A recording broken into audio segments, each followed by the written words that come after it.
First, wash and dry the carrot and the parsnip. Carefully peel the carrot and the parsnip.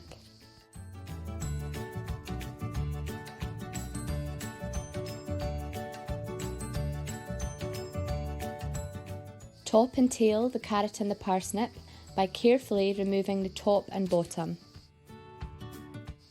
Cut the carrot and the parsnip in half. Cut 1/2 of the carrot and the parsnip into small pieces. You can refer to the video for sizing.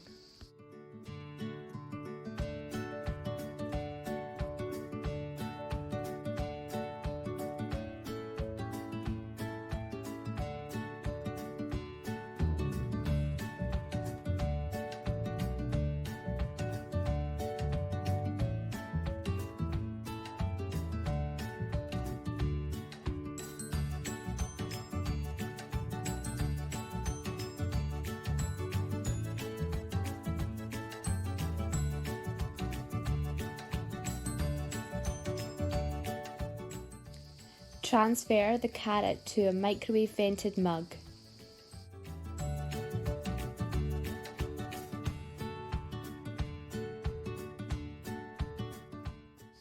Add 1 tablespoon of boiling water. Place the lid on the microwave and open the vent. Microwave on high for 4 minutes. Leave to stand for 1 minute. It will continue to cook in this time. Pierce the carrot with a fork to check it's soft and cooked throughout. If the carrot is still hard and not fully cooked, return back to the microwave on high for 1 minute. Leave to stand for 1 minute before retesting. If necessary, repeat this process until the carrot is fully cooked and soft throughout. This video uses an 800-watt microwave. Cooking times can vary between microwaves. It is important that you check the food is fully cooked before moving on.